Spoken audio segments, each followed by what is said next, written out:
Trabajo con el FBI tras la peor organización criminal del mundo, el Sendero del Monstruo. Jeffrey Lionel Dahmer hizo parte. Sí, lo que voy a decirte tal vez parezca una locura, y más que justo ahora el conocido asesino serial Jeffrey Lionel Dahmer es tendencia mundial. Fue su crueldad y forma de proceder lo que hizo pertenecer durante mucho tiempo a la peor organización criminal del mundo, el Sendero del Monstruo. Básicamente, no nos centraremos en él, pero es un referente para que sepa qué clase de sujetos pertenecen a esta organización.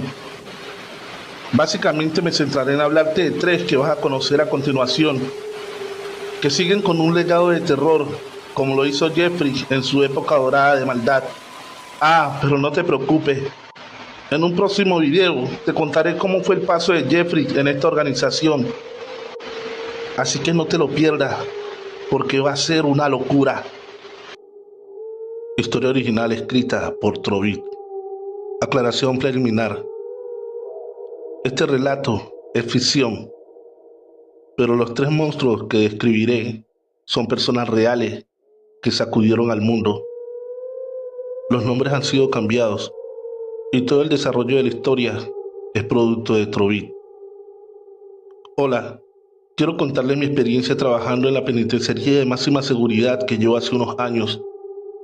Me resuelvo el nombre, ya que no quiero ser blanco de ningún tipo de ataque legal, o que los tres sujetos que mencionaré se enteren y estén en la mira de sus colaboradores. Sí, me refiero a que aunque estos tres monstruos estén detenidos, tienen el poder para acabar a cualquiera que atente contra ellos si así lo desean. Hay toda una organización de criminales a los que estos pertenecen y una gran cantidad de personalidades importantes están detrás de esto. Mi nombre es Trovit. Actualmente tengo 38 años. Hace unos 10 años he venido trabajando en esto de la seguridad. Siempre quise ser parte de este medio. Sentir la adrenalina de estar cuidando a las personas más letales del mundo puede parecer algo desquiciado, pero cada quien encuentra sus formas de sentirse vivo. Y esta es la mía. Pero las atrocidades que he escuchado en este lugar harían vomitar a cualquiera. Yo ya lo hice muchas veces hasta que me acostumbré a estos horrores. Aunque hay asesinos seriales, personas muy peligrosas, no hay nada que dé más asco que la historia de cada uno de estos tres tipos. Deberían estar condenados a muerte, pero alguien muy influyente tiene sus manos en ellos especialmente. Hace unos 3 meses que llegaron, cada uno de un lugar diferente del mundo. No trabajan juntos, pero se conocían. Se contaban todo lo que hacían para ver quién era el mejor haciendo lo que saben: torturar, asesinar o abusar de personas. No se permitía hablar con ellos, pero debido a mi experiencia y a mis años me encomendaron una misión especial encubierta por el FBI. Se trata de escucharlos, averiguar todo lo que pudiera sobre ellos, ganarme su confianza, haciendo que soltaran sus secretos. Y lo que se reveló en todo esto fue algo que no debía saber. Los monstruos como ellos no solo son producto de la decadencia de la familia. Hay una organización manejada por grandes personalidades de todas partes del mundo, que van desde los políticos hasta famosos del espectáculo. Tienen ojos en cada ciudad, estado, país, que se encarga de elegir a los próximos que harán parte de las filas de los que ellos llaman el Sendero del Monstruo. Personas con grandes problemas que terminan siendo entrenados para darles espectáculos que llenan del placer y la adrenalina que necesitan para ser parte de este grupo selecto de lo más bajo de la humanidad. Debes haber hecho algo realmente malo, algo siniestro que suena a nivel internacional, algo que diga que realmente no eres humano, y estos tres tipos ya lo habían hecho. Esta es la historia de cada uno de ellos. Empezaré por contarte la historia que llevó a Crowley a ser parte de estas filas, siendo uno de los monstruos que más asco provoca en la sociedad. Empecemos por el principio. Historia de Crowley. Crowley no era un hombre muy fuerte. Realmente en esa celda se veía inofensivo, incapaz de poder hacer daño a algún ser vivo. Su sonrisa te provocaba quedarte a hablar con él, confiándole todos tus secretos. Era imposible pensar los actos tan horribles que había cometido. Él nació en una pequeña localidad de Estados Unidos, un lugar muy tranquilo para vivir. Había tenido una buena niñez, pero todo cambió aquel día que fue abandonado por su padre cuando tenía 8 años. La decepción, el estrés de ser dejado a su suerte por quien había jurado amarlo para siempre, hizo que la madre de Crowley descargara toda su frustración contra él. Sufrió por ese entonces el maltrato físico y emocional por parte de su madre. Se fue desarrollando en este mundo de maltrato, pero frente a los vecinos con una niñez aparentemente normal. Realizó todos sus estudios universitarios. Apenas terminó la secundaria, obteniendo el título de ingeniero, fue en la universidad donde conoció a la mujer que hizo su esposa, Caroline, quien era una chica tranquila y silenciosa, casándose con Crowley cuando ella tan solo tenía 18 años, y que con el tiempo formaron una familia numerosa con 5 hijos sanos, hijos que jamás esperarían lo que ocurriría con el paso del tiempo. A mediados de la década del 60, Caroline da a luz a su cuarta hija, una hermosa niña que pasó una bella niñez, justo hasta que cuando cumple sus 11 años es abusada por Crowley, su propio padre. Esto es de las cosas más aberrantes que ha hecho este sujeto, pero lo que sigue después se escapa de mi imaginación. Es difícil decirlo, pero este hijo de su mala madre ya debería ser ejecutado. Y está aquí tras las rejas, tratado como si fuera un lugar de vacaciones. A veces quisiera ser yo mismo quien acabe con él, con mis propias manos, pero debo controlarme, seguir su juego, aprender un poco más para dar con esa organización. En la década del 80, la hija de Crowley no se esperaba lo que siguió. El verdadero calvario daría inicio. Le pidió ayuda para llevar algunas cosas hacia el sótano, el cual desde hacía un tiempo había estado rediseñando, organizándolo para que fuera un lugar cómodo, como una habitación acogedora. Al ingresar, no esperó más y tomó a su hija por la fuerza con cloroformo, dejándola inconsciente y encerrada en ese lugar como ya lo venía planeando. La dejó sobre una cama encadenada con la boca amordazada para que no se escucharan sus gritos al despertar. Así pasaron varios días sin que se supiera de su hija. Caroline esperó pacientemente que llegara. Pensaba que le había molestado algo, entonces le daría un pequeño susto, pero no fue así. Una persona no se va por tanto tiempo, pensaba, sin al menos dejar algún mensaje. Debido a esto, ella interpuso una denuncia por desaparición de su hija. Tenía esperanzas que la encontraran rápido, pero Crowley, viendo el peligro de la investigación que podría ser descubierto, ideó un plan para convencer a Caroline. Entonces le dijo que su hija se había ido con una secta religiosa, que ella le decía que hace mucho quería irse, pero él no había dicho nada para no lastimarla.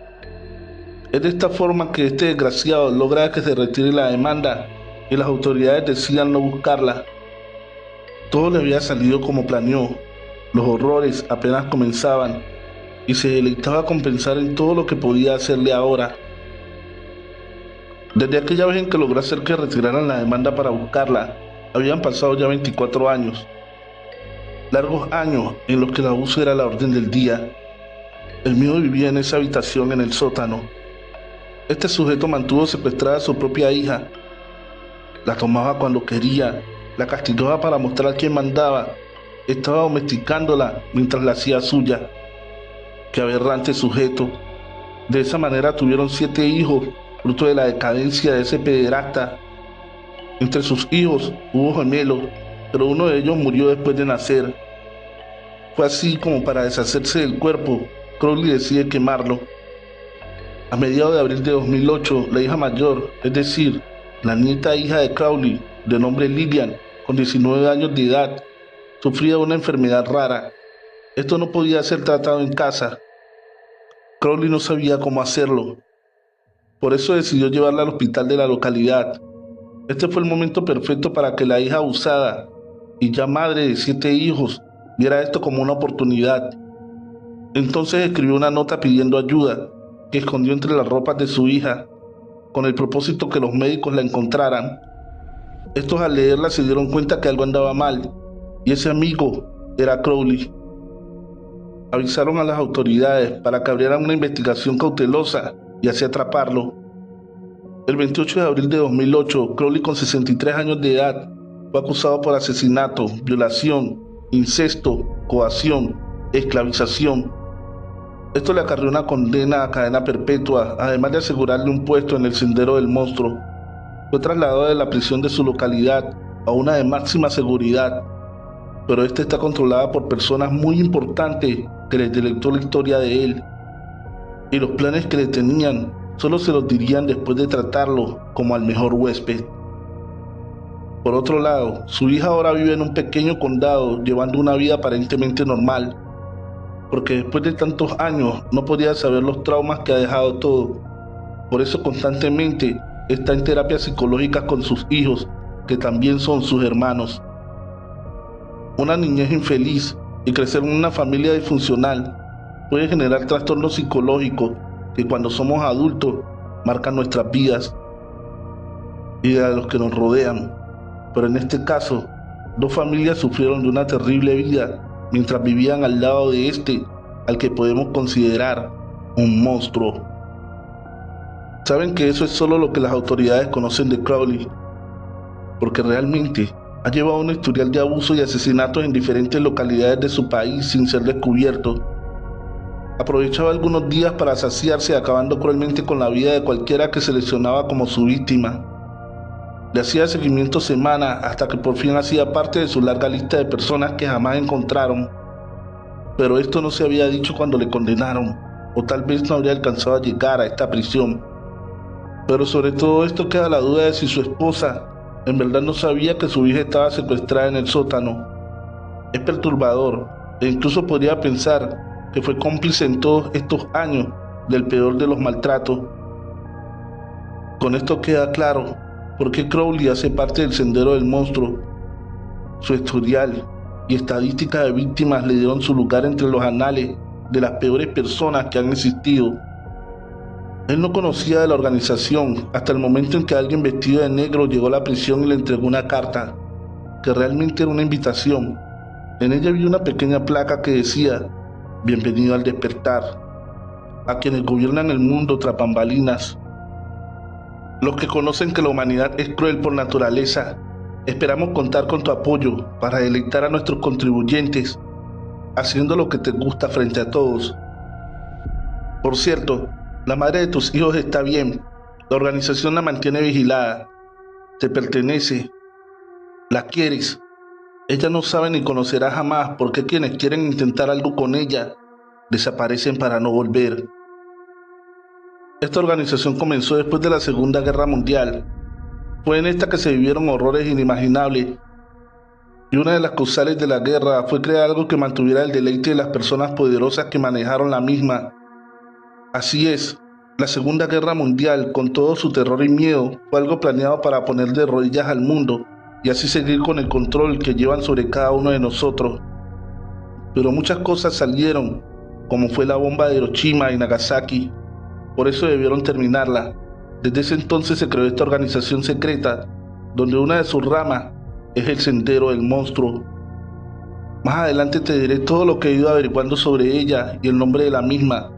Por ahora déjame contarte cómo llegó el siguiente sujeto a ser elegido para el programa del Sendero del Monstruo: el señor Akane. La historia de Akane Kiyoshiro. Hace 12 años nuestro sujeto, Kiyoshiro, caminaba por las calles en busca de su nueva víctima. Sus retorcidos deseos eran lo que le impulsaban a caminar sin descanso. Motivado por sus hórridos pensamientos, se dirigió hacia varias escuelas, pero no encontraba el momento ideal para capturar entre sus perturbadoras intenciones algún chico o chica. Fue en eso que vio a Lila, de unos 8 años, que caminaba hacia la escuela. Era 10 de diciembre del 2008. La niña era perfecta, así que la interceptó, secuestró y arrastró hasta un baño público de una iglesia que quedaba en su camino. Se babiaba al ver a la niña en su traje escolar. No tuvo ningún reparo y actuó rápido. Kiyoshiro sometió en aquel lugar a la nena, la usó sin reparo alguno, pero para mayor deleite de su pensamiento, no paró con sus retorcidas intenciones. Entonces la golpeó en varias ocasiones en el rostro y cuerpo cuando intentaba resistirse. Apenas de tan corta edad y ser tan pequeña, ella trató de dar batalla para no colocarlo fácil. Luego procedió a estrangularla, pero falló al hacerlo. Debido a esto, posteriormente sumergió su cabeza en un inodoro para ahogarla. Kiyoshiro abandonó la escena creyendo que la niña había muerto en el momento en el que perdió el conocimiento a causa de tan salvaje forma de tratarla. Pero su sorpresa fue muy grande porque fue encontrada al borde de la muerte por sus padres unas horas después. Estos llamaron inmediatamente a las autoridades y ambulancias. La trasladaron al hospital donde fue ingresada rápidamente y sometida a una primera cirugía que duró 8 horas. Luego de esto, trasladada a la unidad de cuidados intensivos mientras el personal médico trabajaba por su recuperación y ella se aferraba a la vida. La niña, aún con su corta edad, no podía entender cómo una persona sería capaz de hacer todo lo que le ocasionaron. Sufrió daños irreversibles en sus partes íntimas, al igual que en sus intestinos. Lo primero que los médicos comunicaron a sus padres es que ella tenía que usar una bolsa de colostomía por el resto de su vida para poder reemplazar los órganos que había perdido por el ataque. Esto era tan desgarrador que provocó ganas de vomitar. Este sujeto se divertía cuando contaba esta historia de sus espeluznantes hazañas, pero él lo disfrutaba más a medida que seguía relatando. Este caso fue tan brutal y despiadado que cuando las investigaciones de la policía comenzaron, tristemente, y aún en el estado que encontraba, ellos requirieron del testimonio de la niña, sometiéndola a largos interrogatorios, a pesar que ella había salido de otra cirugía. Este caso pasó a los fiscales, también que pidieron que todo quedara registrado y grabado. La pequeña varias veces fue requerida, porque no sabían utilizar grabadoras, haciendo que estos actos negligentes llevaran a la niña a sufrir desgastes físicos y psicológicos. Además que la hicieron testificar a sus 8 años frente a los demás pacientes que se encontraban con ella en la sala. Kiyoshiro había estado en el anonimato, había tratado de esconderse cuando se enteró que aún estaba viva, pero tenía la tranquilidad que ella no lo podría describir bien. Además, nadie lo vio cometiendo el crimen, era su palabra contra la de ella, pero aún así, este fue arrestado 3 días después del ataque, luego que una cámara de seguridad lo captara en el momento que interceptara a la niña y la secuestrara. Es aquí donde viene lo escalofriante. No era la primera vez que este cometía un acto de este tipo. El muy desgraciado lo tenía de hobby. El hombre resultó tener alrededor de 17 cargos por agresión sexual. ¿Cómo era posible que anduviera a su antojo en las calles? Por otro lado, en el año de 1980, había tenido una condena de 3 años por violación. El caso de esta niña se volvió mediático, así que los fiscales solicitaban al tribunal una pena de cadena perpetua. Merecía pudrirse en la cárcel, pero más de 400.000 surcoreanos firmaron una petición para la Casa Azul, solicitando la pena de muerte para el agresor. No obstante, un par de meses más tarde el tribunal sentenció a Kiyoshiro a tan solo 15 años de prisión, y como si no bastara, redujo 3 años la sentencia, porque en el momento de cometer el delito, el hombre se encontraba bajo los efectos del alcohol, y porque el siguiente no estaba siendo consciente de sus actos, por lo que fue sentenciado a 12 años de cárcel, lo que hace que para este año 2020 quede libre cuando la joven cumple sus 20 años de edad. Todo un depredador sexual al acecho, pero este pidió no ser liberado, y fue entonces cuando fue trasladado a la prisión de máxima seguridad, donde estoy haciendo mi labor. Resulta que antes de ser liberado, Kiyoshiro recibió la carta para ser parte del Sendero del Monstruo. Se le dio instrucciones y todo estuvo arreglado. Él no viviría un día libre, ya que las familias estaban dispuestas a asesinarlo apenas estuviera fuera de las rejas. Pero la organización tiene oídos y ojos en todas partes. No podía perder un nuevo integrante para su deleite. El Ministerio de Igualdad de Género y Familia de Corea del Sur cuentan que solo la mitad de los delitos sexuales cometidos contra niños de 13 años o menores resultaron en una sentencia de cárcel, y el resto recibió una libertad condicional o una multa entre 2010 y 2015. Alrededor del 61% de las sentencias de prisión fueron a 5 años y menos del 10% a más de 10. En el año 2008 los casos de agresión sexual con denuncias realizadas por la familia resultaron en sentencias menores de 5 años, con depravados sueltos en las calles. Así está la decadencia del país. Lee Yuan-do, un funcionario del Departamento de Protección Sexual para Niños y Adolescentes, Dijo que no se han realizado investigaciones oficiales sobre la causa del aumento, incluso que la sociedad no había normalizado el informe activo de agresión sexual y que se culpa parcialmente a las víctimas por la agresión. En ese mismo año 2008, la sociedad coreana fue sacudida por la noticia de la escuela Tokio, en la que los estudiantes estaban sufriendo abusos sexuales al sudeste de Seúl. Los niños abusaban de compañeros menores al simular las conductas de videos pornográficos. Los que revisaban eran aislados e incluso golpeados. En varias ocasiones, los que habían sido acosados abusaban sexualmente de otros compañeros. Lo más bajo de la humanidad se había destapado gracias al alocado del monstruo Kiyoshiro. Él era solo un reflejo de lo que pasaba tras bambalinas en el país, pero aún así no dejaba de ser aberrante y perturbador toda esta situación. Cuentan que si en algún momento él pisa el suelo surcoreano, no lo va a matar, lo dejarán vivir, torturándolo por muchos años sin dejarlo morir. Y por último, esta es la forma como Miguel se ganó el pase para entrar al sendero. Definitivamente, los tres dan asco. Si pudiera, los mataría ahora mismo, pero eso solo me traería problemas gigantes. Ya no me siento seguro aquí por conocer estos secretos y aquella organización. Ellos no dejan cables sueltos. Manipulan la prensa, la televisión, casi todos los medios de comunicación. Esto es algo muy grande para mí. Pero aún así, debo contarte la historia del tercer sujeto. La historia de Miguel, el monstruo peruano. Aparentemente un joven normal, buen vecino, trabajador, con apenas 25 años de edad. En un año cometió grandes atrocidades de violaciones y asesinatos, entre los años de 1995 al 96, para un total de 13 víctimas. Al ser descubierto y detenido, fue condenado a cadena perpetua. Pero ustedes ya saben cómo es esto. La organización llegó hasta él con la invitación, sacándolo del país para ser parte de sus filas en el sendero. Parecía que estuvieran formando un ejército depravado, algo que solo se piensa encontrar en lugares como la Deep Web. Su noticia no solo fue en su país, salió al ámbito internacional, donde le calificaron con el seudónimo de la Bestia.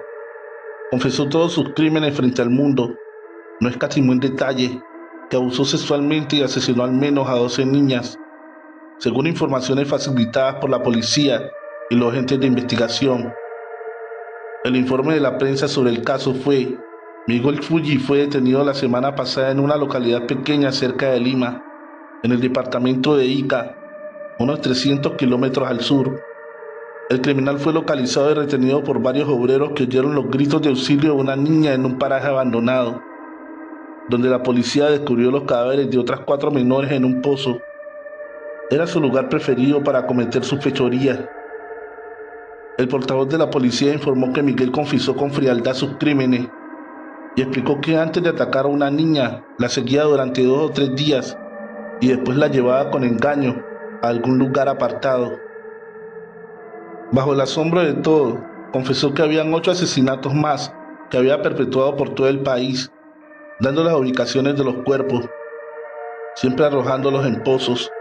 Estos últimos 4, al ser descubierto con la niña, trató de darse a la huida para evadir el acoso policial, que le seguía los pasos desde mayo pasado, cuando había sido detenido y puesto en libertad por falta de pruebas. El cadáver de la última niña asesinada en Lima fue hallado a solo 25 metros de la choza donde vivía Miguel, su madre, en un barrio humilde en un distrito. Había sido torturada, abusada y estrangulada de forma brutal por parte de él. Hacer esto era lo que más placer le provocaba. El diablo en persona era este sujeto. Su objetivo solo eran las menores, pero todo llega a su fin. Por eso Miguel fue capturado por 2 campesinos que lo sorprendieron cuando intentaba abusar de la menor. El miércoles 4 de septiembre ocurrió el desenlace al caer la tarde. Los hermanos campesinos de 28 y 25 años terminaban sus faenas en un predio de 5.000 metros a 6 kilómetros de Ica, al borde de la carretera, entre 2 distritos que no quiero mencionar. Ellos observaron que un sujeto flaco ingresaba al fondo llevando de la mano a una niña furtivamente a través de un pequeño forado hecho en el cerco de ladrillo. Se sobresaltaron. La noticia de las desapariciones también los tenía preocupados y decidieron salir de dudas. Siguieron los pasos del hombrecito y su presa y los vieron entrar a una choza abandonada. Derribaron la endeble portezuela y allí se dieron a cara con el horror.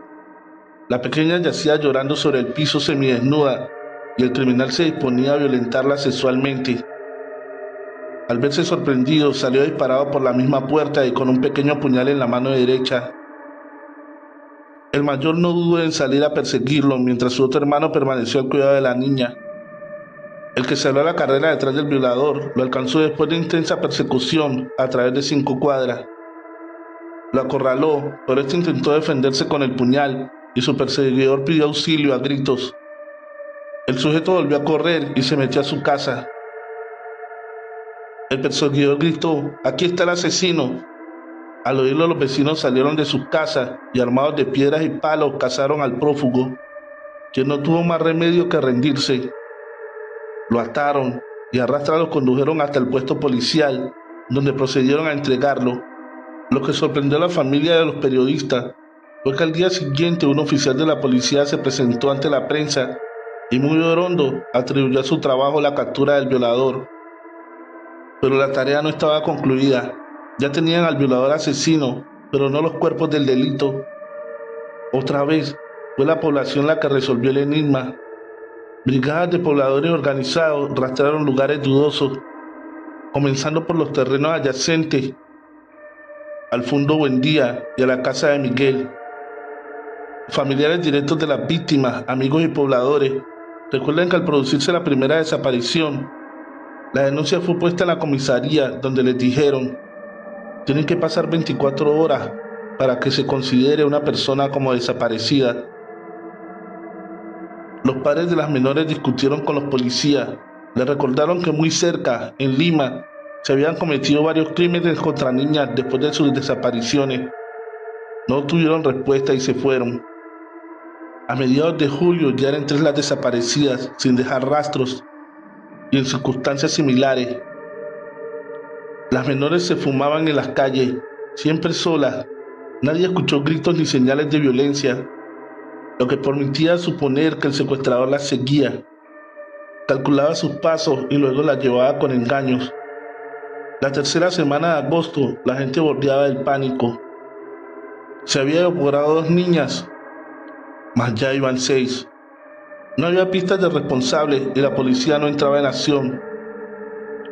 Nadie vio un rastreo en la periferia, en los lugares sospechosos, donde suelen reunirse drogadictos y borrachines. Ante la presión de la prensa, sobre todo de las radios locales, un oficial fue a una emisora y los acusó de alarmistas. Después de tener el pase de cortesía de la organización, Miguel fue trasladado a la prisión de máxima seguridad donde estoy. Es aquí donde comienza a relacionarse con Kiyoshiro y Crowley, donde se cuentan todo lo que les espera cuando la organización los haga aparecer por muertos y los saque del lugar, cambiando su identidad. Ahora esos 3 monstruos pertenecen a algo poderoso y peligroso como ellos, que cree que la verdadera naturaleza humana se muestra cuando eres despiadado y cruel. Creo que para seguir con todo esto tendría que arriesgar mi propia vida, pero la verdad, prefiero seguir esta vida como guarda de prisión, porque hace poco acabo de enterarme que las familias de cada uno de los que trabajan aquí están vigiladas. Si en algún momento abrimos la boca para decir algo, arrasan con todos. No debí aceptar tratar de descubrir lo que había detrás de estos sujetos. Ahora bien, si quieres que siga actualizando sobre lo que sigue pasando detrás de la peor organización criminal del mundo, el Sendero del Monstruo, dale fuerte al botón de suscripción y activa la campanita de notificaciones. Trabajo con el FBI tras la peor organización criminal del mundo. Y esta es la verdadera historia de Jeffrey Dahmer, el caníbal de Milwaukee, y cómo se hizo acreedor al Sendero del Monstruo. Jeffrey Dahmer Nacido en West Allis, Wisconsin, el 21 de mayo de 1960, un asesino en serie que conmovió a la sociedad norteamericana, bla, bla, bla, bla, bla. Eso es mucho de lo que se ha publicado sobre nuestro sujeto bueno, pero realmente tiene una historia oculta, una historia que solo conocen aquellos que están dentro de la organización del Sendero del Monstruo. Y es sobre eso que quiero hablarte. En la actualización pasada te decía que no estaba seguro si continuar con esto de ser agente encubierto para el FBI, debido a que toda mi familia está en riesgo.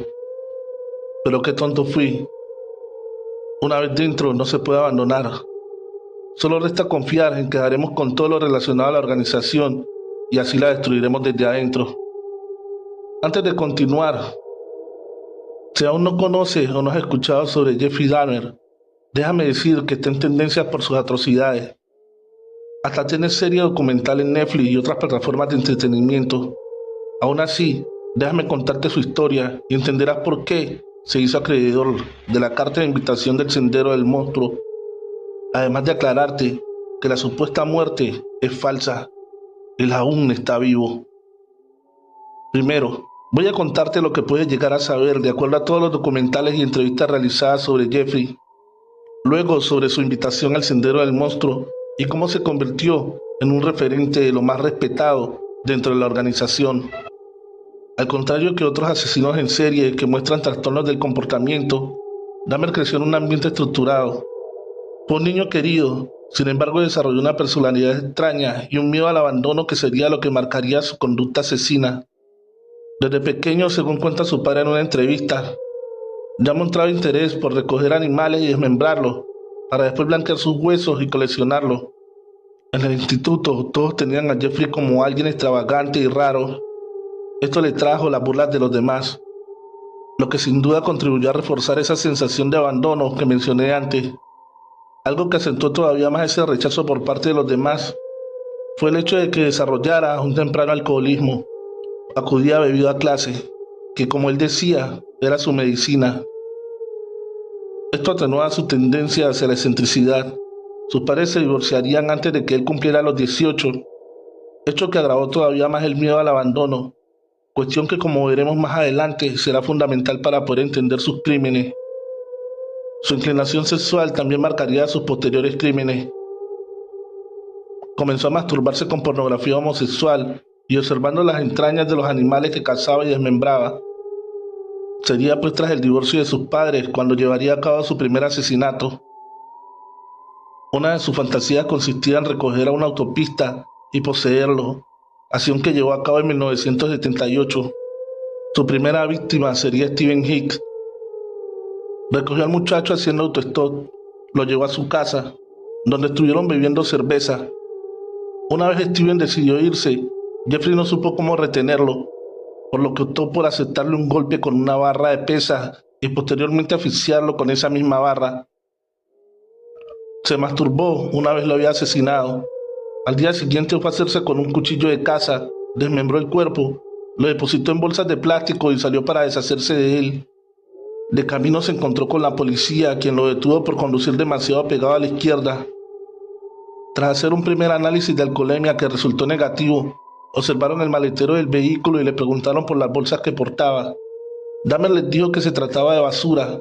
Los agentes le creyeron, pero, sin embargo, tuvo que regresar a su casa. Una vez allí, guardó las bolsas en el sótano, a excepción de la cabeza, que lo usó como imagen para masturbarse. El cadáver de Steven Hicks se deshizo enterrándolo en un desagüe de su casa, donde lo mantuvo durante unos 2 años y medio, hasta que volvió del ejército y troció los huesos para esparcirlos por la maleza. El tipo realmente ya estaba retorcido, lo ideal para los que hacen parte de la organización, un hombre espectáculo para los poderosos de doble moral, que cuando entran muestran su naturaleza, la maldad. Tras este primer asesinato, la vida de Dahmer pareció reconducirse. Su padre lo convenció para que ingresara en la universidad. Lo hizo en la Universidad del Estado de Ohio, pero sus problemas con el alcohol le llevaron a tener que abandonar. Su padre volvería a insistir y logró convencerle de que se alistara en el ejército. Estuvo destinado en Alemania, donde la preparación como médico de campo le sirvió para ampliar conocimientos sobre anatomía. que le serían muy útiles en sus crímenes. De nuevo, por problemas con el alcohol, se vio obligado a licenciarse. Tras ello pasó un tiempo en Florida antes de regresar a Ohio. Una vez allí, tras deshacerse de los huesos de su primera víctima, intentó dar un cambio a la situación. Se fue a vivir con su abuela, donde parece que hizo un intento de reinsertarse. Sin embargo, pronto comenzó a tener esas extrañas fantasías sexuales.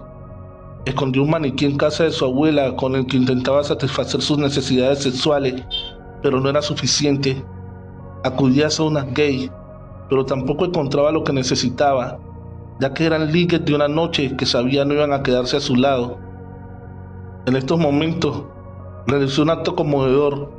Se enteró del funeral de un chico de 18 años y por la noche quiso ir a desenterrarlo. Por suerte, el suelo estaba demasiado congelado, por lo que Dahmer no pudo llevar a cabo su propósito. Para que vayan enterándose cómo él solito fue construyendo su camino hacia la organización criminal más peligrosa del mundo.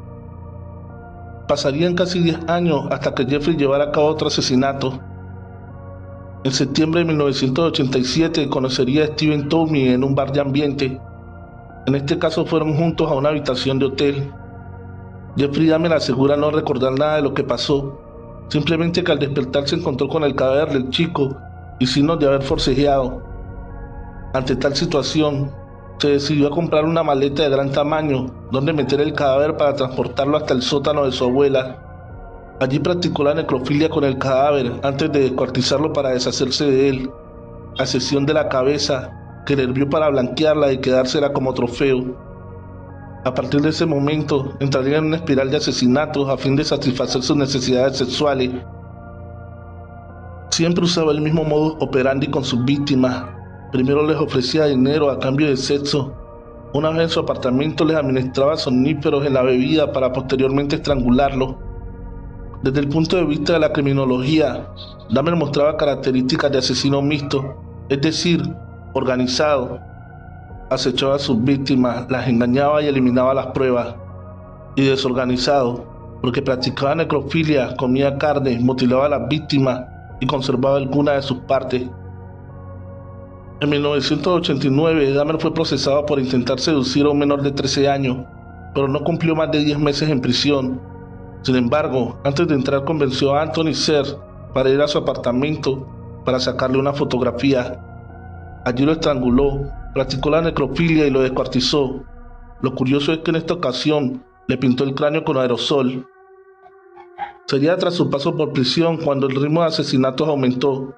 12 fueron sus víctimas desde este momento hasta su detención en 1991. El 23 de julio de ese año, Tracy Edwards, un joven maniatado, consiguió alertar a la policía. Arguyó que un hombre le había amenazado con arrancarle el corazón y comérselo. En ese momento se llevó a cabo un registro de la casa. Los policías no podían creer lo que allí les aguardaba. Encontraron corazones en la nevera, cabezas en el congelador, bidones con ácido con cuerpos en descomposición, así como un cadáver descompuesto en la cama. Jeffrey Dahmer presentaba una personalidad que debió de forjarse a partir de las continuas humillaciones de los demás. Se sentía aislado, fuera de lugar en la mayoría de los lugares. Cuando comenzó a darse cuenta que era homosexual, para él tuvo que ser un trauma, el hecho de que fuera un tema tabú en Ohio. Sin embargo, esta represión no debe de ser algo clave en sus asesinatos, como tampoco lo fue el tema de la separación de sus padres. Ya de joven, Dahmer tenía fantasías recurrentes imaginando a las víctimas inmóviles, por lo que es algo que desarrolló durante su madurez sexual, aunque es algo que parece intentó reprimir y que pensó que nunca llevaría a cabo. Cada vez se dejó ir más lejos, buscaba nuevas sensaciones masturbándose mientras frotaba las vísceras de las víctimas, se bañaba con los cadáveres, guardaba un cuerpo en su cama. Las fantasías de Dahmer no pudieron ser sofocadas con el maniquí. Es de destacar el tema del canibalismo, que si bien no es algo que practicó hasta el final, da una nueva dimensión al personaje. También choca con el hecho de que tuviera en mente crear una especie de zombie. Para ello trepanó el cráneo de las víctimas, inyectándoles ácido o agua hirviendo, no obteniendo los resultados esperados. Dahmer tenía en mente, como así lo confesó en una entrevista, de crear una especie de centro de poder, a partir de 2 esqueletos y varias calaveras, todo organizado en torno a la idea de poder absoluto que pretendía proyectar hacia sus víctimas. En ese contexto, simplemente como curiosidad, destaca que quería crear un ambiente similar al de Star Wars, ya que se sentía identificado con el emperador en ese deseo de control total que proyectaba sobre sus víctimas. Cuando la policía lo detuvo, el escenario que allí encontraron era macabro. Sin embargo, esa situación podía haberse podido evitar si la policía hubiese actuado con más precisión en algunos de los casos en los que pudo ser pillado, como por ejemplo cuando ejecutó su primer asesinato y lo retuvieron por conducir demasiado a la izquierda, logrando convencer a los policías de que las bolsas que portaba eran de basura. En otra ocasión, un joven de 14 años llamado Conerak Sintaxophone, hermano de Keyson Sintaxophone, cuya denuncia llevó a Dahmer a prisión por primera vez por intento de seducir a un menor, fue llevado al apartamento de Jeffrey donde, tras haberle drogado, que era su procedimiento habitual, le trepanó el cráneo y le vertió ácido. En plena faena decidió ir a tomar una cerveza antes de que cerrara el bar, pero cuando salió se encontró al joven desnudo y rodeado de la policía. Estos le ayudaron a subir al joven hasta su apartamento y a pesar del hedor que desprendía el piso, no registraron ni dejaron al joven en manos de su asesino. En otra ocasión, una víctima llamó dando la dirección y diciendo el nombre de su asesino, pero no fue tenido en cuenta. Ante esto, Dahmer se creía totalmente impune, debido a que, sin esconderse demasiado, había pasado desapercibido. Gracias a que a Dahmer le gustaba sacar fotografías de todo el proceso, hay un impactante archivo sobre el caso, ya que se contaron con 83 Polaroids sacadas por él mismo.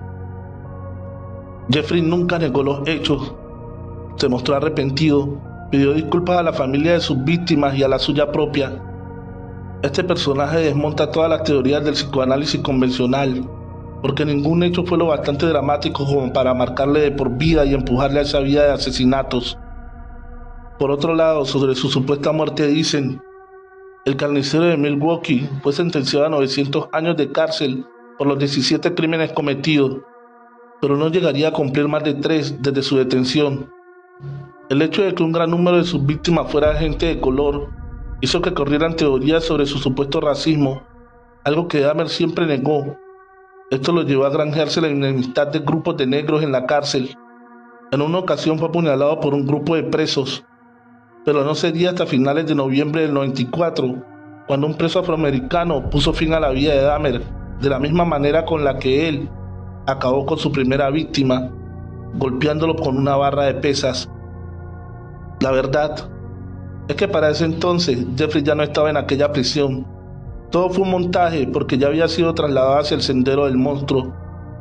Una muerte falsa para calmar a los medios y todo ese show mediático que se había generado gracias a la perversidad de sus actos.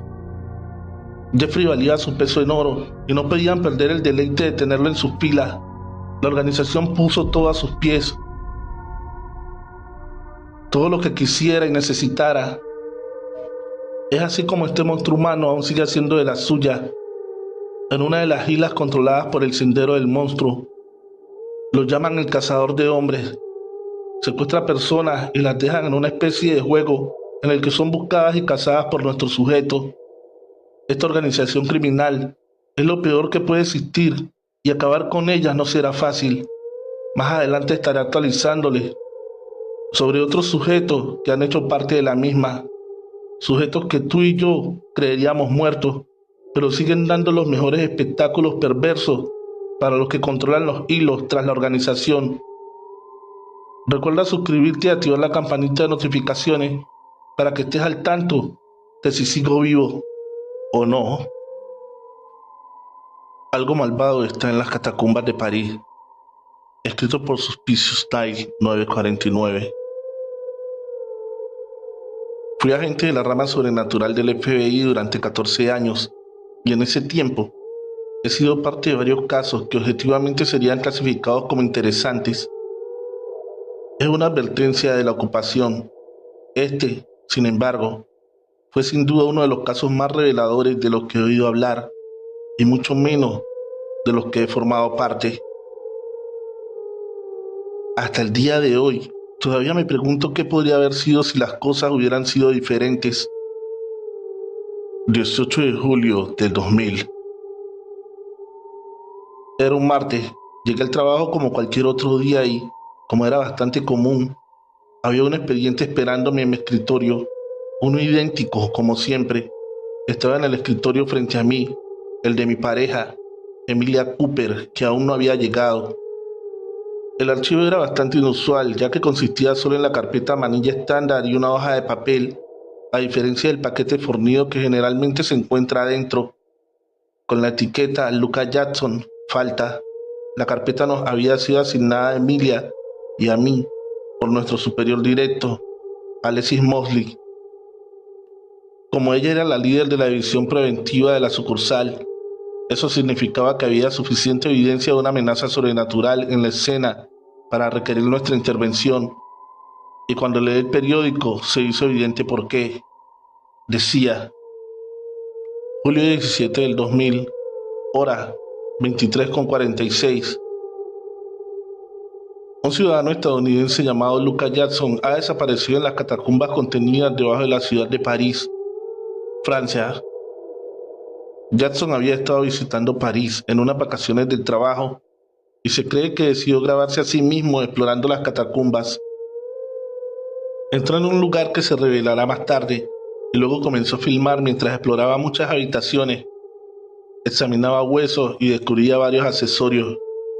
Sin embargo, algo parecía salir mal, ya que comenzó a correr por los pasajes, abriéndose paso más y más en el laberinto, pasando también por varias marcas extrañas, algunas flechas, algunas caras parecidas.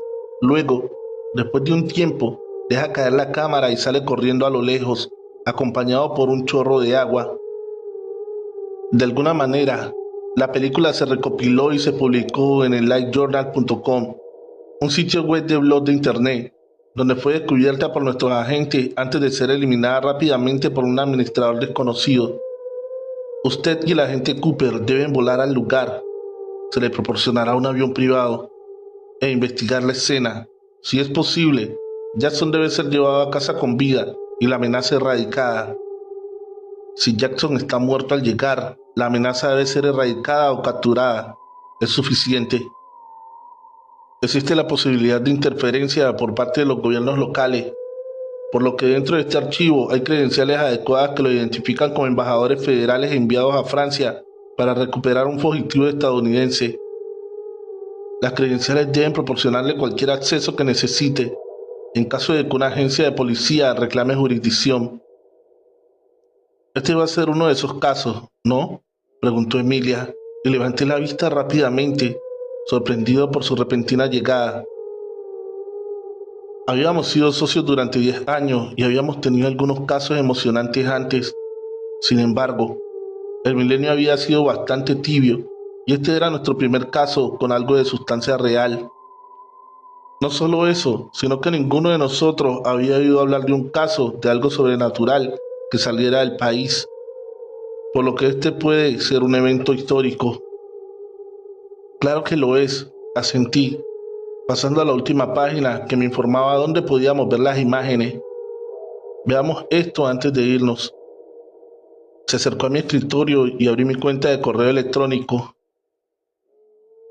No le dedico mucho tiempo. Emilia es definitivamente la más experta en tecnología de los dos, pero solo había unas pocas letras digitales allí, así que pude encontrar la que tenía en el video. No fue mucho, pero fue inquietante. Un hombre, supuestamente Jackson, comenzó a grabar cuando entró a las catacumbas de París. Se detenía de vez en cuando para filmar un símbolo de una pared o cierto esqueleto, y el patrón continuaba hasta que quedó claro que no sabía a dónde se dirigía. Luego al final del video se detuvo y se dio la vuelta. Lo que sea que vio lo hizo darse la vuelta y comenzar a correr en la otra dirección, dejando caer su cámara, su única fuente de luz. Mientras lo hacía, luego salió corriendo hacia la oscuridad. ¿Viste eso?, preguntó Emilia, inclinándose más cerca de la pantalla. Rebobínalo un poco. ¿Qué? Regresé, pero ella ya estaba inclinada sobre mi teclado, configurando el video en el momento que ella quería. Rápidamente hizo una pausa y lo reanudó, y se hizo evidente de lo que estaba hablando. Sí, está allí, todo bien. Ella sintió recostándose. ¿Qué opinas? El cuadro en el que había pulsado el video era escalofriante. Mostraba una especie de figura distorsionada, apareciendo momentos antes de que Jackson dejara caer la cámara. Parecía un rostro pálido, recortado casi como una caricatura contra la pared blanca de las catacumbas. Claro, Jackson había comenzado a entrar en pánico mucho antes de que la cara apareciera en la cámara. Pero no se necesitaría un salto lógico extremo para creer que simplemente no había grabado la cosa antes, y que era de lo que había estado huyendo todo el tiempo. Algo en la cara parecía familiar, definitivamente me recordaba una criatura que había estudiado antes, aunque no podía recordar bien qué. La cara pálida y blanca, las facciones irregulares y distorsionadas. Me tomó unos momentos remover el recuerdo, pero cuando me golpeó, chasqueé los dedos y exclamé, «¡Eso es! ¡Es un cícala!». ¿Crees?, preguntó Emilia, acariciando su barbilla. ¿Qué estaría haciendo un cícala persiguiendo a un ciudadano estadounidense en las catacumbas? Me encogí de hombros. Tal vez quería comida rápida, respondí, y ella se rió entre dientes. Quizás, ella respondió. ¿Quieres recoger el archivo antes de que salgamos? Hagámoslo, asentí poniéndome de pie. Cerré la ventana de mi computadora y me llevé el archivo y comenzamos a caminar desde la sección de oficinas de la sede de Supernatural Branch hasta los archivos masivos. Mientras que las oficinas podrían pasar fácilmente por las oficinas de cualquier otra empresa, los archivos eran claramente sobrenaturales. Esto se debió en parte al archivista Seth Nolan y su obsesión límite con todo lo sobrenatural. Los archivos eran un edificio completamente separado de las oficinas, escondido detrás de los imponentes rascacielos que componían la sede nacional de la sucursal, lo que permitía a Nolan mucha más libertad creativa para decorar su lugar de trabajo que la mayoría de los edificios sobrenaturales. Lo más destacado es que el edificio no parecía seguir las leyes de la física. Tenía la forma de un reloj de arena, sin nada para sostener la mitad superior excepto la punta de la pirámide inferior, aparentemente manteniendo la pirámide superior al borde de derrumbarse, aunque con algo aspecto sobrenatural, manteniéndola en posición vertical. Los archivos en sí están organizados con la información más valiosa en el centro, los pisos más pequeños y la información menos valiosa en las secciones más anchas. Un sistema que tiene sentido para todos, excepto para los operativos con poca autorización, que tienen que pasar por la información que no tienen. No tienen acceso para obtener información a la que sí tienen acceso. Después de deslizar mi tarjeta en el escáner de la entrada, vi a Nolan mirando a través de un estante justo adentro y me pregunté por qué estaba él en el piso de poco espacio libre. «Oye, Seth», le grité, y él me miró. Seth era un tipo pálido y escuálido, con el cabello negro azabache cuidadosamente recogido hacia atrás y su uniforme impecablemente planchado. Le gustaba mantenerse unido. «Agente Lapson», dijo, recordando mi nombre tan pronto como vio mi rostro. «¿Qué puedo hacer por ti?» «Nos dirigimos al extranjero», le dije, posiblemente mirando un cícala en las catacumbas que persiguió a un ciudadano estadounidense. «Ah, sí, cícala», asintió, dándose la vuelta y adentrándose más en los archivos. El archivo estaba en el primer piso, así que después de caminar unas filas hacia abajo, giró a la izquierda y comenzó a hojear los archivos. No es el tipo de criatura que a uno le gustaría encontrar en las catacumbas, ¿eh? Negué con la cabeza mientras sacaba un archivo del estante. Regresé mientras me entregaba el archivo. «Bastante justo», asintió Seth. «Recuerda no poner todos tus huevos en una canasta. Puede que no sea un cícala allí. Prepárate para cualquier cosa. Buena suerte en la misión». «Ok, gracias», respondí, estrechándole la mano. Con eso, Emilia y yo partimos de los archivos. Seth era un hombre eficiente, eso seguro. Todo el calvario había durado menos de un minuto. Dicho esto, regresamos a la pista de aterrizaje privada de la oficina, un pequeño tramo de pavimento que usábamos para los casos de larga distancia. Estaba a poca distancia de la sede y al llegar, vimos un avión marcado con el logotipo de Supernatural Branch pegado en el costado. Abordamos rápidamente, despidiéndonos de América, y con esto nos convertimos en los primeros agentes de la rama sobrenatural del FBI en salir del país por asuntos oficiales. Estas cícalas, dijo Emilia, rompiendo el silencio después de una media hora de vuelo, ¿son nativos de la zona? Parece que sí, respondí, muy concentrado allí, al menos. Algo sobre esto me parece mal, suspiró, levantando la vista del expediente. El video, ¿por qué es así? ¿Así? Parece que nos falta una pieza del rompecabezas. ¿No lo somos siempre? Supongo que sí, dijo ella. Pero este tipo, Lucas Jackson, se duró muchísimo tiempo para alguien que huye de un esqueleto carnívoro de 3 metros de altura en las catacumbas. ¿No cree que es un cícala? Respondí. Todo lo que digo es que la criatura claramente estaba jugando con él. Ella señaló. Cualquier ser sobrenatural, cícala o no, podría haber eliminado a este tipo en menos de un minuto. Un cícala no va a jugar con su comida. No son lo suficientemente inteligentes, dije, sacudiendo la cabeza. Eso significa... No es un cícala, terminó. Y lo que es más probablemente sea más peligroso que un cícala. ¿Lo llamamos? Yo pregunté. Ella se encogió de hombros. No les va a importar. Haría falta mucho más que estar satisfechos con matar a un ciudadano estadounidense para que envíen refuerzos. ¿Cuál es la situación del equipo? Yo pregunté. Estamos preparados para enfrentar una amenaza física, respondió ella. Dudo que esto sea metafísico, por lo que deberíamos ser buenos en ese departamento. ¿Qué hay de la exposición? ¿Sí sale? Emilia sintió con gravedad. Es inteligente, así que tengo la sensación de que está atrapado allí por algún tipo de ritual. O está esperando su momento. De cualquier manera, si sale a la luz, estaremos en muchos problemas. Tenemos que llegar ahí antes de que lo haga. Miré mi reloj y dije, todavía nos quedan, ¿qué? 14 horas. No hay mucho que hacer, pero espero, respondió ella. Sin saberlo, mientras atravesábamos el Atlántico, ciertamente estaban sucediendo muchas cosas en Francia y muy pronto tendrían un gran impacto en nuestras vidas. 19 de julio. Cuando el avión aterrizó en Francia, eran las 4 de la mañana del día siguiente, hora local.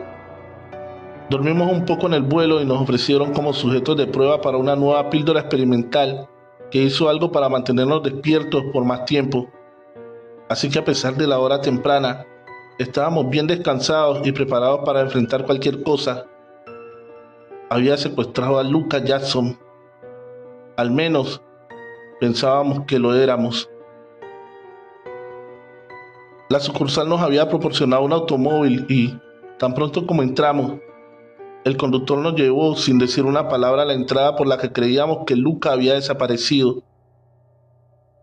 Había algunos parisinos que vimos en tiendas o casas, preparándose para el día, pero en su mayor parte, las calles estaban completamente en silencio, lo que hizo que la entrada al inmenso sistema de cuevas fuera aún más desalentadora.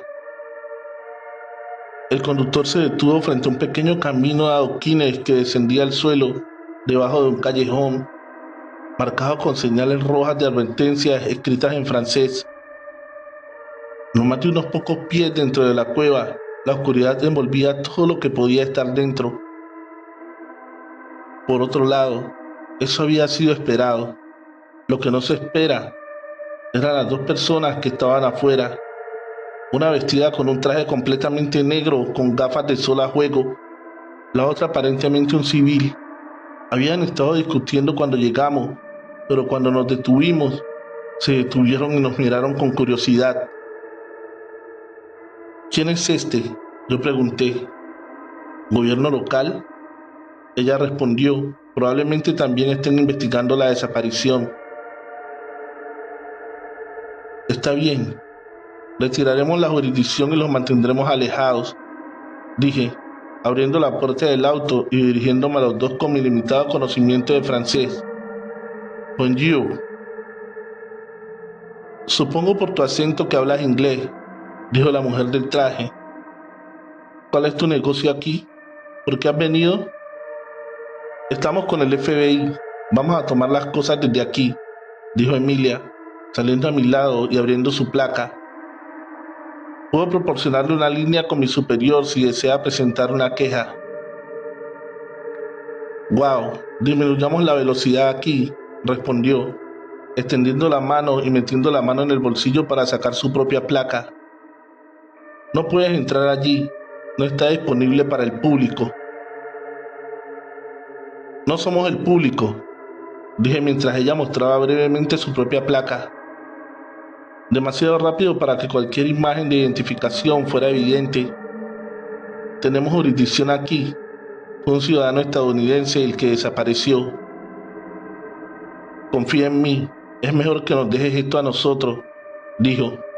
Si quieres, puedo ponerte en contacto con mis superiores y puedes arreglarlo con ellos. En primer lugar, ninguno de ustedes tiene jurisdicción aquí, intervino el hombre. Soy el líder de una organización europea que ha considerado que este caso merece ser investigado. Como líder, no tengo a nadie a quien dirigirme, además de mí. Y no hay ningún asunto que discutir. Ok, espera, dije, levantando una mano. ¿Ustedes todos están en organizaciones privadas? ¿No están afiliados al gobierno? Ambos asintieron. ¿Y eres de América, mientras que eres de Europa? Pregunté, y ellos asintieron de nuevo. Miré a Emilia y luego dije, está bien, creo que veo lo que está pasando aquí. Solo vamos a tener que ser honestos el uno con el otro. ¿Qué quieres decir?, preguntó la mujer. ¿Estás insinuando que no has sido honesto? Estoy insinuando que todos estamos aquí por la misma razón, dije. No estamos aquí por la persona, ¿verdad? Estamos aquí por aquella criatura. Dale fuerte al botón de suscripción, activando la campanita de notificaciones. Recuerda que la mejor forma de apoyar el canal es que le des like, un comentario y compartas este video en tus redes sociales con un amigo. Mientras que el hombre negó profusamente cualquier conocimiento de la criatura al principio, me di cuenta por la expresión de la mujer que había adivinado correctamente. ¿Cómo lo sabes?, preguntó, interrumpiendo la fachada del hombre. Intercambié otra mirada con Emilia y asentí. Estamos con lo que se llama la rama sobrenatural del FBI, explicó. Nos ocupamos de este tipo de cosas. La rama sobrenatural, repitió, asintiendo. Estoy con la Agencia de Protección Sobrenatural, negocio privado, pero hacemos lo mismo. Llevamos esto adentro, dijo el hombre, asintiendo hacia la cueva. No es seguro hablar de cosas como esta en público. Soy Judy Palmer, por cierto, se presentó la mujer, y también compartimos nuestros nombres. El hombre reveló que su nombre era Preston Pace. Una vez que estuvimos en la oscuridad aislada de las catacumbas, rodeados por los espeluznantes esqueletos, Judy dijo, está bien, incluso con su conocimiento de lo sobrenatural, todavía voy a tener que forzar la jurisdicción. ¿Qué? ¿Por qué?, yo pregunté. Con una mirada sombría en su rostro, respondió, Jackson es uno de los nuestros, es un agente. Bueno, que me condenen, dijo Emilia. ¿Qué estaba haciendo aquí abajo? Me temo que no puedo decírtelo, respondió ella, confidencial, pero independientemente nos encargaremos de eso. Una vez más, no tienes derecho a decir eso, intervino Pace. Puede ser su agente, pero es mi territorio.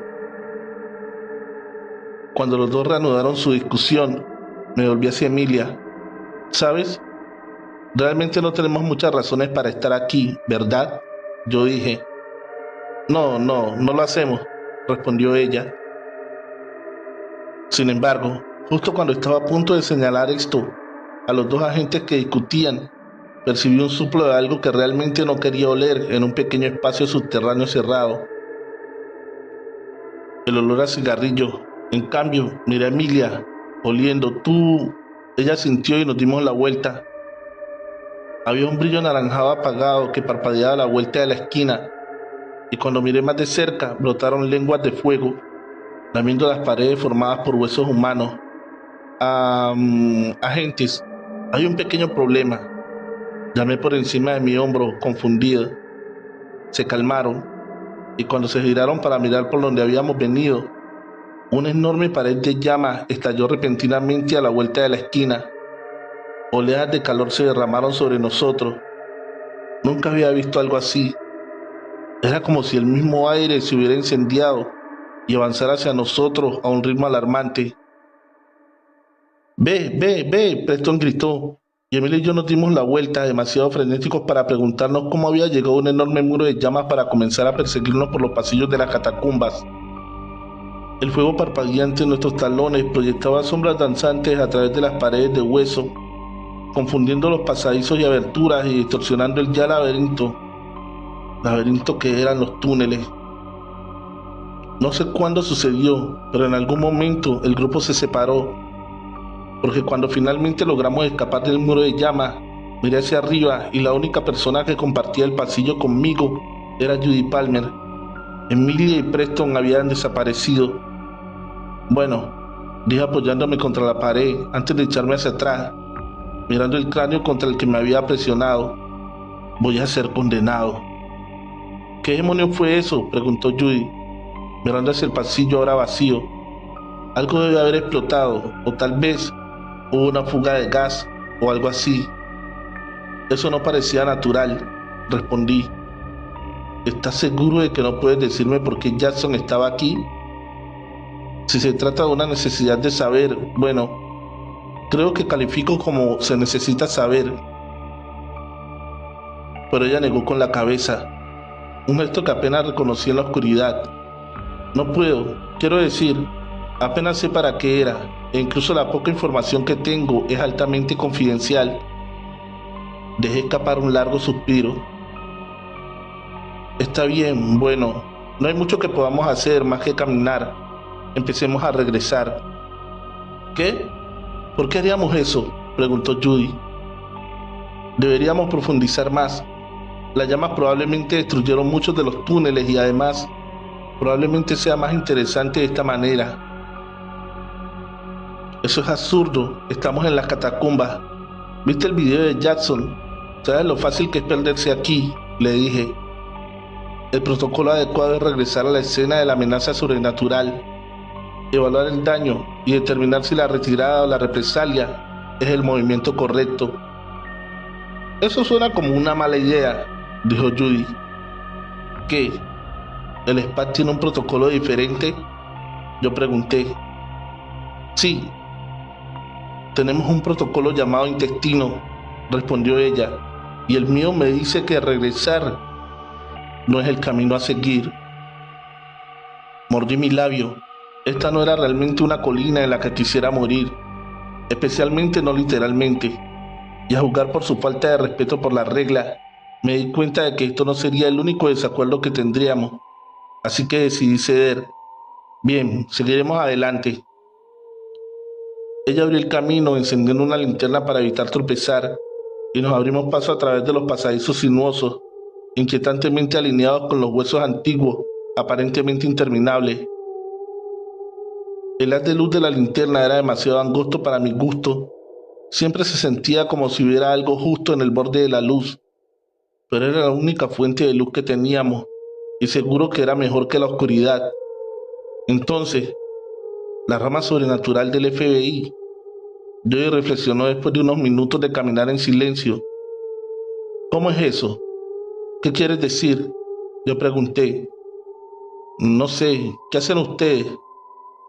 Ella volvió. ¿Cómo funcionan las cosas? Nunca conocí a otra agente sobrenatural. Diablos, no pensé que hubiera otros agentes sobrenaturales. Probablemente similar a lo que haces. Le dije, supervisamos cosas como informes policiales, artículos de periódicos y recientemente estos sitios web en busca de posibles actividades sobrenaturales. Y si se determina que se justifica una investigación, se asigna la misión a los agentes. Bueno, supongo que eso es parte de eso, respondió Judy. Sin embargo, somos más proactivos al respecto. También monitorearemos áreas conocidas por su actividad sobrenatural y muchos de nuestros casos involucran operaciones a gran escala en lugar de solo prevención. ¿Quién está a cargo del SPAC? Yo pregunté. Estamos privatizados. Nos financiamos principalmente con el pago de algunos de nuestros clientes más ricos. En cuanto a quién da las órdenes, bueno, es un poco complicado. Nadie sabe quién es, excepto 3 agentes de alto rango. El resto de nosotros solo la conocemos como Dee. Sea lo que sea que eso signifique. Ella nunca muestra su rostro. Solo habla con esos 3 agentes. Básicamente manejan la agencia por ella, al menos desde nuestra perspectiva. Eso es extraño, murmuré, asintiendo. ¿Cuánto tiempo ha sido el caso? Mientras la agencia haya existido, entonces, un poco menos de 50 años, Joey respondió. No sé. Hubo toda una parte de la capacitación sobre historia de la agencia, pero realmente no presté atención. 50 años, lo repetí. Sobrenatural Branch solo ha existido desde mediados de los 80. ¿Por qué el SPAC apareció en escena tan pronto? Buena pregunta, dijo Jody. Bueno, una mejor podría ser, porque el FBI llegó a la escena tan tarde. Eso es ridículo. Definitivamente hay algo que no estamos considerando. Le dije, molesto por su falta de respeto hacia el departamento. Espera. Sin embargo, si nuestras agencias han existido en conjunto durante décadas, ¿cómo es que no nos hemos descubierto antes? Oh, conoces al FBI, respondió ella. Probablemente nos hemos cruzado muchas veces, pero por alguna razón lo han encubierto. Si tuviera que adivinar, diría que ambos jefes saben mucho sobre la agencia del otro. En ese punto, llegamos a la intersección en forma de T y al mismo tiempo, la luz de la linterna de Judy reflejó algo brillante directamente frente a nosotros. ¿Qué es eso?, preguntó, dando un paso adelante. Ten cuidado, murmuré, no tan interesada en el objeto brillante como en determinar qué camino tomar, así que miré por el pasillo izquierdo, pero por supuesto, todo lo que había que ver era oscuridad. Después de considerar el escenario por un momento, escuché un sonido repentino en el pasillo detrás de nosotros y miré a Judy, viendo que había extendido la mano para agarrar lo que fuera que había reflejado el haz de la linterna. Eso no fue lo que escuché, pero aún así expecté. ¿Qué estás haciendo? Eso podría ser peligroso. Sí, y no vamos a averiguarlo simplemente sentándonos a mirarlo, ¿verdad? Ella respondió. ¿Qué escuchaste? Hay algo ahí atrás, respondí, señalando hacia el pasillo. Desenfundé mi arma y me agaché mientras ella balanceaba el haz de la linterna por el pasillo, iluminando una criatura sacada de una pesadilla. Sus largas y blancas extremidades se aferraban a la pared del túnel y como una araña trepaba hacia nosotros. Su boca estaba abierta para revelar filas de dientes irregulares, con baba goteando hacia el suelo. Dejé escapar un grito de sorpresa antes de retroceder hacia la pared, apuntándola con mi arma. Sabía que si corría me perdería en las catacumbas, sin hacer nada más que prolongar mi muerte, así que tenía que luchar contra esta criatura aquí y ahora. Sin embargo, cuando miré a Judy, ella no parecía desconcertada. ¿Qué está pasando?, preguntó, mirando atentamente lo que fuera que tenía en la mano. Tartamudeé, mirando de un lado a otro entre ella y la monstruosidad que avanzaba. Tú no... ¿De qué estás hablando? ¿De qué estás hablando?, preguntó cuando la criatura se detuvo, saltando de la pared al suelo donde me mostró los dientes.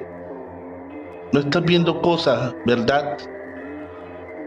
Cuando apartó la mano de la pared y se volvió hacia el túnel donde estaba la criatura, sus ojos se abrieron repentinamente y dejó escapar un grito. ¿Qué demonios?, ella exclamó. ¿De dónde vino eso? Mientras hablaba, la criatura saltó hacia adelante y apenas logré rodar fuera del camino cuando se estrelló contra la pared detrás de mí. Jody, sin embargo, le dio una mirada curiosa antes de volver a tocar la pared. ¿Qué estás haciendo? ¡Contraataca!, grité, disparando varias veces a la criatura mientras retrocedía lentamente hacia el pasillo. Las balas parecían herirla. Algo pareció caer en la cuenta y arrancó lo que había estado sosteniendo la pared. Un brazo esquelético agarrándolo mientras lo arrastraba. No es real, llamó, blandiendo lo que parecía ser una gema cristalina. Después de sacudir el brazo para soltarlo, pasó junto a donde estaba la criatura. Sus ojos la siguieron a medida que avanzaba. Aquí, sostén esto, dijo, ofreciendo el cristal. Lo tomé con sospecha y tan pronto como lo hice, la abominación que momentos antes me había estado persiguiendo vorazmente comenzó a distorsionarse. Su imagen cambió como la de un televisor cuya señal fue interrumpida. Incliné la cabeza y con cautela puse el cristal en el suelo por un momento, y tan pronto como mis dedos dejaron de tocarlo, la forma se volvió clara, volviendo a la de un monstruo. Pero entonces parecía neutralizado. Ya no se encabritó para atacar. En cambio, giró antes de retirarse por otro túnel. El chasquido de sus extremidades contra los huesos del túnel se desvaneció en silencio en poco tiempo. ¿Sabes qué es eso?, pregunté, habiéndose despertado el reconocimiento en mi mente. No puede ser un oratory, ¿verdad? Yo devolvió y yo asentí. ¿Qué más podría hacer?, yo dije. Se escapó porque sabía que ya no podía alimentarse de nosotros, lo que significa... Los ojos de Judy se agrandaron. Los demás, ella exclamó y yo asentí. Toma el cristal. Se nos permite ver a través de esa ilusión. Existe la posibilidad de que nos permita navegar más fácilmente, le dije. Y después de que ella lo recogió, comenzamos a correr por los pasillos retorcidos. Los Aurateries son criaturas difíciles, por decirlo menos. Son parte de la clasificación Caelum Metus, lo que significa que son entidades parcialmente incorpóreas que, en lugar de comer, sobreviven de la energía producida por las emociones humanas negativas. En el caso del Auratory, esa emoción es el miedo. Son cambiaformas capaces de cambiar su apariencia y lo hacen a menudo para producir el mayor miedo en los humanos, explica el Muro de Fuego, junto con el encuentro de Jackson. Ahora es fácil ver por qué uno estaría viviendo en las catacumbas, un entorno que induce el miedo por sí solo, incluso si la amenaza a una monstruosidad que cambia de forma. El problema al que nos enfrentamos y la razón por la que teníamos tanta prisa por volver con Emilia y Preston es que los Aurateries son parcialmente incorpóreos. Si se sienten amenazados, o si uno cree que es necesario, son totalmente capaces de matar humanos. La gema, aunque no sabíamos muy bien qué era, nos ayudó a atravesar los pasadizos con facilidad. No estaba seguro de cómo funcionaba, pero yo ya vi el camino y yo la seguí, y pronto comenzamos a escuchar los gritos aterrorizados y las llamadas de ayuda de Emilia y Preston. Son ellos, dije, y aceleramos nuestra carrera, doblando una esquina para observar la escena. Para mí, la criatura de antes tenía a Preston y Emilia acorralados de espaldas a una pared de huesos, con expresiones aterrorizadas en ambos rostros. Así que, pensando rápidamente, grité, «¡Mantén la calma!». «Oh, si eso funcionara», dijo Judy con sarcasmo, y volteó la gema en su mano antes de dirigirse a Preston. «Oye, sueco, atrápalo». «¿Qué? No lo hagas», exclamé, pero ya era demasiado tarde. Lanzó la gema por debajo de la mano a Preston, y debido al hecho de que estaba preocupado por lo que vio como una criatura sedienta de sangre que se alzaba en su garganta, La gema pasó volando junto a él, rompiéndose en 1000 pedazos en un cráneo que sobresalía. ¿Por qué harías eso?, exclamé. Pero antes de que nadie pudiera hacer nada más, la criatura arremetió contra Emilia, deslizando su miembro frontal dentado a través de su garganta. La sangre comenzó a brotar inmediatamente cuando ella cayó de rodillas, y al ver una abertura, el aurátero y pasó corriendo junto a nosotros. Lo ignoré y me apresuré a ayudar a mi compañero moribundo, pero ya era demasiado tarde. Se derrumbó en mis brazos, la sangre se derramó sobre mi traje, y mientras la vida abandonaba lentamente sus ojos, tomé su mano, sintiendo que su agarre se aflojaba lentamente. Emilia y yo habíamos entrado en la rama sobrenatural al mismo tiempo. Habíamos sido socios durante una década. Habíamos compartido escenarios que amenazaban la vida. Nos habíamos salvado la vida innumerables veces. Habíamos reído, llorado. Habíamos vivido nuestras vidas juntos. Y ahora, gracias a esta agencia de protección sobrenatural y sus agentes impulsivos, ella estaba muerta. Hemos llegado al final de este episodio. Recuerda que la mejor forma de apoyar este canal es dejando tu like y un comentario. Recuerda compartir este video con un amigo. Eso ayudaría muchísimo. Feliz noche, trovadores, amantes de cuentos de terror.